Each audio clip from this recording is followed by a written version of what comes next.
At some point, many of us come to believe that happiness is a finish line we have to reach. So we start running harder, changing our appearances, collecting achievements, hoping that one day the pieces will finally click into place and we'll finally feel whole. But that's the trap. That race never ends, and you never truly feel complete, fulfilled, or happy. It's like chasing the horizon. No matter how fast we run, the finish line keeps moving further away, always just beyond reach. I used to live inside that belief too, for a long time. I kept setting new goals, stacking them like fragile towers, hoping they would somehow fix me. Lose a little weight, earn a little more respect, gather a little more applause. I spent years setting goals that were supposed to fix me. Until one day, I realized something I wish I had known much earlier. Changing the outside will never heal what's hurting on the inside. It's like we can change our appearance, repaint the picture of our lives. But if the cracks inside us remain unmended, sooner or later, that picture will begin to break apart. Pause with me for a moment and think back. When did your worth start depending on how much you achieved, how perfect you looked, or how hard you tried? If that stirs something inside you, if it makes your chest feel a little tighter, I hope you'll stay with me. In the next few minutes, let's open a door that leads back to the simple, quiet truth. You have always been perfect. The dangerous cycle we fall into. When I look back now, I realize I didn't just wake up one day and lose myself. It happened quietly, like stepping into the ocean without noticing the tide pulling me farther and farther away from the shore. It always started the same way. Expectation. There was always a new shining promise on the horizon. If I lose 10 pounds, if I finally get that promotion, if I finally look the way I should. Expectations looked beautiful from a distance, like golden cities shimmering under the sun. But the closer I got, the more they faded into mirages. Never quite real, never quite enough. Comparison. Before I knew it, I was deep into comparison. Everywhere I turned, it seemed someone else was already living inside the dream I was chasing.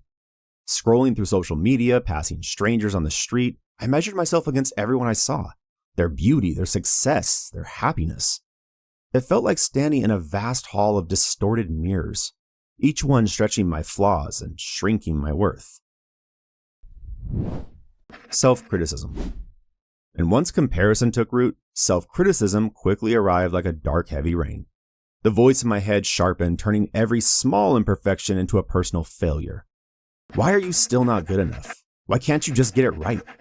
I didn't even need anyone else to tear me down. I was doing it perfectly well on my own. Extremes. And when the pain became too heavy to carry, I ran towards extremes. If small victories weren't enough, maybe perfection would save me. I built impossible towers of expectations, balancing on them like a tightrope walker in a storm. Expectation, comparison, self-criticism, extremes. Around and around, like being trapped inside a never-ending loop. I thought I was moving forward, but in truth, I was just running in circles. Exhausted inside a maze I didn't even realize I was in. The cruel part of this cycle is how invisible it feels while you're in it. You think you're just being ambitious. You think you're simply building a better future. But really, it's like running full speed on a treadmill set to someone else's pace, chasing someone else's dream, forgetting the rhythm of your own heart. And the cruelest realization, the more you run, the more broken you feel. The more broken you feel, the harder you run. Until one day, gasping for air, you finally see, maybe it was the dream itself that was cracked from the very beginning. If this cycle feels familiar, please know this. You have simply been running a race you were never meant to win, because the prize was always already yours. If any part of this story resonates with your journey, I invite you to share one word that captures your feeling right now. Tired, hopeful, seen, anything. Sometimes one honest word can be the beginning of a whole new chapter. Self-confidence versus self-worth. Here's what I never understood back then. Self-confidence and self-worth are not the same thing. Self-confidence is like building a house on sand. On the surface, it can look solid, strong walls, fresh paint, everything in its right place. When things are going well, when success stacks up and praise comes easy, the house feels steady enough. But the moment a storm hits, failure, rejection, a bad day, the ground shifts beneath you. Cracks appear. The walls that once seemed so sure start to lean and crumble. That's because confidence rises and falls with circumstances, with what you achieve, how you're seen, what you can prove. Self-worth is different. It doesn't rise and fall with your weight, your job title, or your relationship status. It's the quiet, steady growth beneath your feet, still standing even when everything you built above it falls apart. Looking back, I realized I spent years trying to stack my value higher and higher, achievements, compliments, appearances, thinking that if I just built high enough, I would finally feel safe. But it was a tower on soft sand. The higher I built, the more unstable everything became. What was meant to make me feel strong only made the crash deeper, sharper, harder to recover from. When we confuse confidence with worth, life becomes a stage we can never leave. We stand under bright lights every day, performing for invisible judges, hoping the applause will be loud enough to drown out the doubts in our heads. But no matter how well we act, no matter how many times the crowd cheers, it never fills the space inside that is still waiting for something deeper. Real peace doesn't come from louder applause. It comes when you finally know your worth, when you don't need to perform anymore. You simply lay down the heavy costume you've been wearing, stand there, fully yourself, and that's enough. You don't have to run faster. You don't have to earn the right to be loved. You don't have to perform for your worth.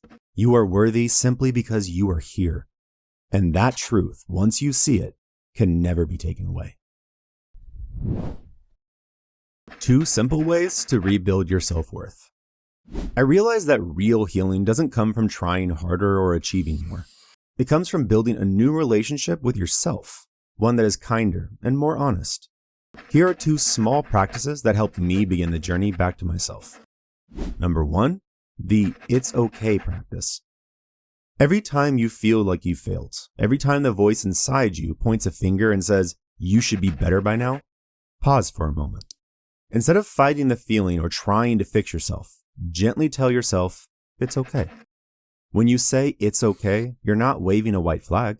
You're building a fire inside, a steady flame that keeps burning even when the storms come. You don't have to force yourself to feel amazing. You don't have to pretend you're perfect. You just have to give yourself permission to be imperfect and still be enough. At first, it may feel strange, but over time, each it's okay becomes a sturdy stone, laying the foundation for the trust you rebuild inside yourself. Number 2, the 3 things list.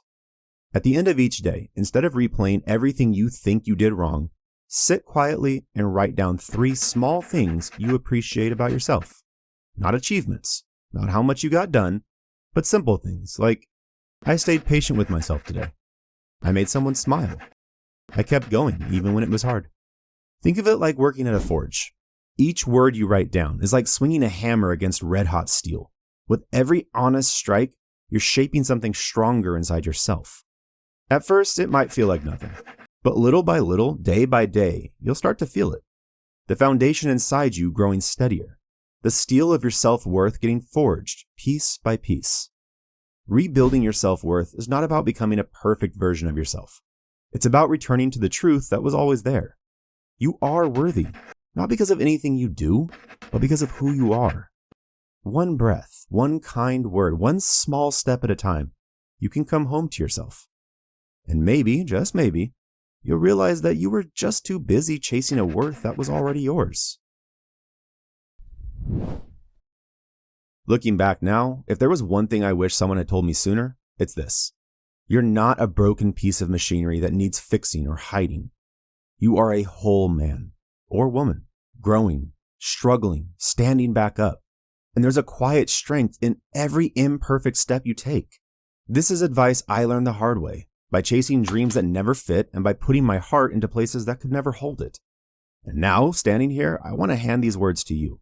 The words I wish someone had placed into my hands when I needed them most. You are allowed to rest. You're allowed to love yourself, even when you're still figuring things out. And if you want to keep building this strength together, feel free to subscribe, leave a like, and share your thoughts below. I would love to hear one thing you're ready to believe about yourself, starting today. Thank you for being here. Keep standing. Keep building. You're stronger than you know.